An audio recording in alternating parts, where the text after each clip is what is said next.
আমার পার্সোনাল লক্ষ্য বাংলাদেশ টিম জিতুক। প্রত্যেকটা ম্যাচে আমরা জেতার জন্য খেলবো। ইম্পর্টেন্ট হলো আমরা 5টা দিন ভালো ক্রিকেট কিভাবে খেলতে পারে ওটার জন্য কি প্ল্যান করা দরকার, এটা ইম্পর্টেন্ট। পাকিস্তানে একটা ভালো সিরিজ পার হওয়ার পরে অবশ্যই একটা বাড়তি কনফিডেন্স তো দলের মধ্যে আছে, ইভেন পুরা দেশের মানুষের মধ্যেই আছে। বাট প্রত্যেকটা সিরিজে একটা একটা অপরচুনিটি। আমরা 2টা ম্যাচে জেতার জন্য খেলবো এবং জেতার জন্য যে জিনিসগুলো ইম্পর্টেন্ট, প্রসেসটা ইম্পর্টেন্ট। সো আমাদের লক্ষ্য ওটাই থাকবে যে আমাদের কাজটা আমরা ঠিকমতো করতে পারছি কিনা। সো আমরা যদি আমাদের কাজটা ঠিকমতো করতে পারি অবশ্যই ভালো রেজাল্ট সম্ভব, but it is going to be very challenging.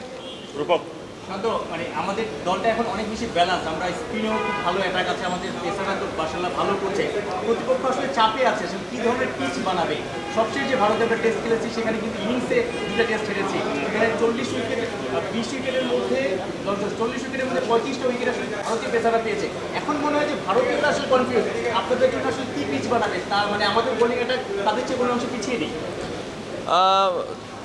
এই ওনারা কি চিন্তা করছে বা ওই টিম কি চিন্তা করছে এটা তো আসলে আমি বলতে পারবো না। বাট আমাদের আপনি যেটা বললেন যে স্পিন এবং পেস ভালো একটা অবস্থানে আছি, বাট স্টিল এখানে যদি ওই দলের সাথে কম্পেয়ার করেন এক্সপিরিয়েন্সের দিক থেকে আমাদের পেস বোলাররা তুলনামূলকভাবে একটু পেছনের দিকে আছে। স্কিল ওয়াইজ হ্যাঁ হয়তো আমরা কাছাকাছি আছি, বাট এক্সপিরিয়েন্সের দিক দিয়ে ওই দলটা একটু এগিয়েই রাখবো আমি অবশ্যই। বাট স্পিনারদের আমাদের খুব ভালো এক্সপিরিয়েন্স আছে, যে কোনো কন্ডিশনে বল করার ওই অ্যাবিলিটিটা আছে। সো আমি এতটুকু বলতে পারি পেসার, স্পিনার এবং ব্যাটসম্যান যারাই খেলবেন এই সিরিজটা প্রত্যেকটা প্লেয়ার 100% দিবেন এবং আমি বিশ্বাস করি যে 5 দিন যদি আমরা ভালো ক্রিকেট খেলতে পারি তাহলে খুব এক্সাইটিং একটা ম্যাচ হবে। শান্ত, সবসময় স্পিনারদের একটা সুবিধা থাকে। আমাদের দলে 3জন স্পিনার রয়েছেন, মিরাজ, তাজুল্লাহ, সাকিব ভাই। তারা কি এই 2 ম্যাচের ব্যবধান গড়ে দিতে পারে কিনা? নাইমও আছে। সো ব্যবধানটা আসলে তখনই গড়া সম্ভব হবে যখন আমরা পুরো টিম হিসেবে খেলবো। শুধু স্পিনারদের যে দায়িত্ব তা না, ব্যাটসম্যান এবং পেস বোলার তাদেরও সমান দায়িত্ব আছে। সো পুরো টিম হিসেবে খেলাটা খুব ইম্পর্টেন্ট। আমরা যদি পুরো টিম হিসেবে খেলতে পারি অবশ্যই ভালো ক্রিকেট খেলবো আমরা ইনশাল্লাহ। একটু মাজারের পরে মনির। মাজার দল ভালো করেছে, অনেক উদযাপন হয়েছে, মোটামুটি আমাদের কনফিডেন্স ব্যাক করেছে।